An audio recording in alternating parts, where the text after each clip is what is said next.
Today is the feast day of St. Anthony Marie Claret. He's one of those saints that when I entered the Servant Brothers, I had never heard of him before. And I probably should have, because he's from Cuba, and my mom's from Cuba, and, well, he's from Spain, but he was the bishop in Cuba. I never heard of him, didn't know who he was. I even found it even less attractive to read his book because he was a bishop.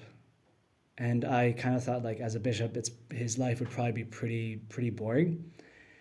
And I remember I started to read the book, and it caught me. Like, there's a moment he's like in a flood at the beginning, and he's like almost dies in the flood, but he like survives, like divine intervention. He has moments where he's preaching. He's very poor. He has a moment when I think he does like some trip, and like all he has is like cheese for like several nights on a ship. Anyway, he had me going, and I was like enjoying his autobiography. And there comes a moment when, he like inserts a section that's on the spiritual life, just like a whole like chapter. So like you read a chapter, you're enjoying it, and then he adds like a chapter on humility. And I remember when I had those moments, I would always be like, another like doctrinal chapter where he's like teaching me something. Look, dude, just tell me your life. I want to hear, like, it's interesting. I'm surprised it's interesting, but it actually is interesting. Like, why are you giving me like this? Now I would like to read it again. It's a really good book. And I actually enjoyed the doctrinal section by the end of it. At the beginning I was cringing, but I did enjoy it. I did enjoy even the doctrinal section, and I think it's good.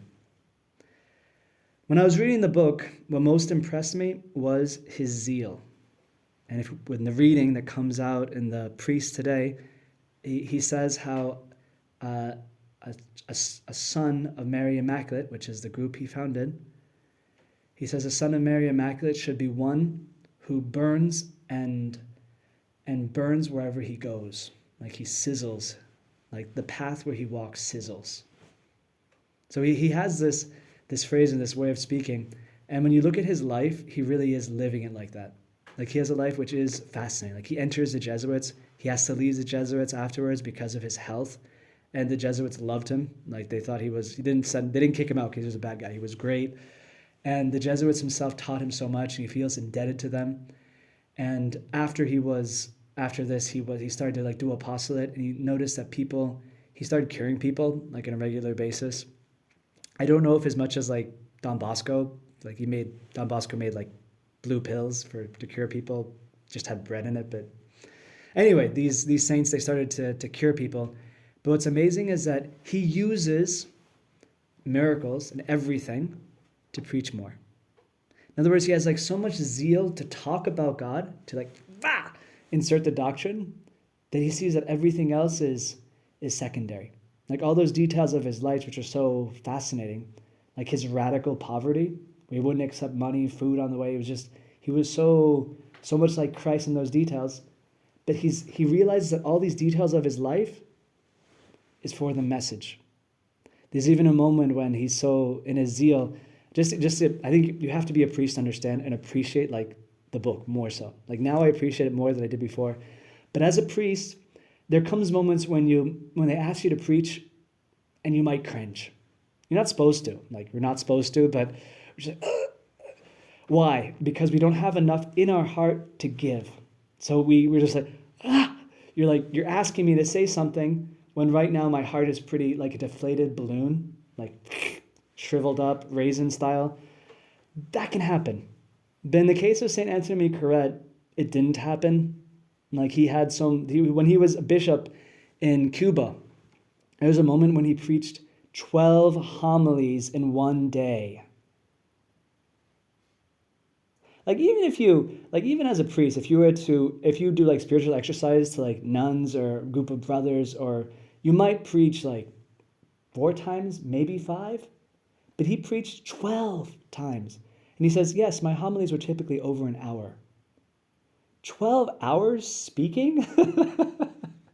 How much do you have in your heart to be able to speak for 12 hours? 12 hours. And like some of them, anyway, hopefully I'm transmitting like the amazement I have towards this man, this saint. And I was also impressed because like you think, he was preaching a lot, he'd had a lot to say, okay. But the quality of it as well, it wasn't just like, he wasn't just saying anything, he wasn't repeating himself either. And I love the fact, I think it's beautiful. I mean, I don't know what he was thinking in the moment. He actually talks about it. He goes through the psychology in the moment of it. But there's a moment when he's preaching and some guy comes, takes out a knife, and he's trying to slit his throat. He's trying to kill him in that moment because he's preaching against vice. And he tries to go for slit his throat. He moves, he gets his jaw, he cuts his cheek and his jaw deeply. He's bleeding there. He could have died. And he experiences how he has to keep preaching. That's not like the end of his life. He doesn't die there. He goes back to Spain. He ends up founding the Children of Our Lady, the Sons of Mary Immaculate, and he ends up being also the spiritual director to the Queen. In other words, he had influence over the entirety of Spain through her and through the good that he was doing as a preacher. So my question, this is what I was thinking about today. How is it that this man had so much zeal? Like he talks about it, he lived it, he preached in such a radical evangelical way, he prayed so much. How did he get there? Hopefully he even says this, like anyone who loves God and neighbor wants to be zealous. Like honestly cares about the salvation of others. He's not a log, he's not a cold stone. Sometimes people think that, he became a religious. He became very heavenly, very lofty. He disdained human form and being. No, that's not the case. It's not the case. You can see it in this guy's life. Like he actually cares a lot about people excessively. And so my question is, like, how did he get there? Okay, one thing is he did read a chapter of the Bible every day of his life, except when the Jesuits took away the Bible from him, just to make sure he wasn't attached to anything. He probably made up for it by reading, like on Lent, he would actually read 2 chapters a day of the Bible. But I wanted to hit home, that's true, like that would work. I could end the homily there, but I think for me, one of the things that broke my mental schemes, my outline, is when in his autobiography, there's a moment when he starts describing like the penance he was doing. And I remember I was just like, wow, he's going into detail. He's saying how he wears like a hair shirt and how he used the discipline, like it's 3 times a week he uses the hair shirt, 3 times a week he uses the discipline, something like that. I don't remember exactly. But I remember there's this moment when he says, he says that it's more difficult to use the hair shirt than the discipline. And he uses a discipline is like a whip. So he made a whip to use it on himself, not for others. Could you imagine like he goes around like, preach, convert? That would be very effective. But he says that he said it was actually more painful, the hair shirt than the whip. But I remember there's this moment when he says he would be scourging himself, and he experienced that the Lord was saying to him in his heart, da miqui sanguinem, dabo tibi spiritum. Now I'm kind of leery to translate it, but I'm going to. Like I'm not gonna leave it in Latin, because I want to explain it. It's beautiful. He says, give me blood and I will give you spirit. In other words, give me blood and I will give you zeal. So, with this, I'm not saying that you should all go make a discipline and scourge yourself till you bleed. That's not what I'm saying. What I am saying is that for the spiritual life, if we want to have zeal for souls, we have to suffer for souls. I know it's a no-brainer, like this like message, like Father and I have heard this before. I know you've heard it before, but I'm trying to hit it home with the life of a saint. In other words, I have like this arrowhead that I have in my mind, and I'm putting like the train of St. Anthony Miquelet behind it. Fa! So the arrow goes in deep.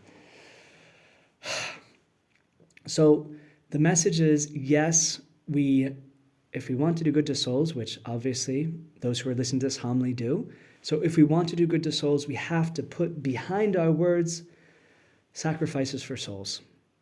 Like a rose is beautiful, but it has behind it a thorny stem. Like there has to be love. We have to Like when a man buys a ring for his fiancée, he wants an expensive ring. Like he doesn't want to just get like a good deal. Ooh, I got this deal. It's like half gold, half silver. No. He wants like pure, like 14 karat, or whatever it is now. Like 24 karat gold, or I think they talk about like 26 or whatever. Anyway, whatever it is, you want the real deal. You want it to cost you. You want to be able to say, look, I've saved up for the past 3 years, the past year that we've been dating, and before that for 10 years I was saving up to buy you this ring. You want something that, and in the same time, like we want to love the souls, and we want them to go to heaven, but we also want it to cost. Like we honestly do. Like we want to give something to souls, and I think it's good at least to have, do something. Like I'm a fan of Exodus 90. And like when I always love talking, whenever I talk to the guys who are doing Exodus 90, I always ask them, so what was difficult? Like they always have something that's difficult. Like for some, it's like the cold showers. For others, it's like not eating between meals. Others, it might be not like looking at the match or something. That can be a killer. I could totally. But anyway, whatever it is, it's good to have and think, okay, precisely this one that's hard for me, I'm going to do it for this person. To have before you like the face of someone and say, look, for this person, not for the other, but for this person, for this person, I'm going to do it. It's good to collect people in your heart, collect faces, like make a Facebook, not like enough to like draw their faces. If you see someone like start just like drawing your face, you'd be pretty scared. Anyway, so don't do that, but do make a Facebook in your heart. Like think about, okay, when you meet someone, think, what can I do for this person? What sacrifice can I make so that they come with me to heaven? So that I go with them to heaven, so we don't get screwed before we go to heaven. So we go, we don't mess up. What can I do? What can I start doing to put love behind the words? Another saint from Spain, Saint Madre Maravillas, there came a moment in her life where she found that she couldn't do she was so sore and so old that she found that she couldn't take a single step without thinking of a specific soul in order to make that step. But she had prepared for that with years of praying for people. We ask that St. Anthony Marie Claret intercede for us and for all those who are at least intending to have some zeal for souls, that we who preach about it might also store up zeal. Amen.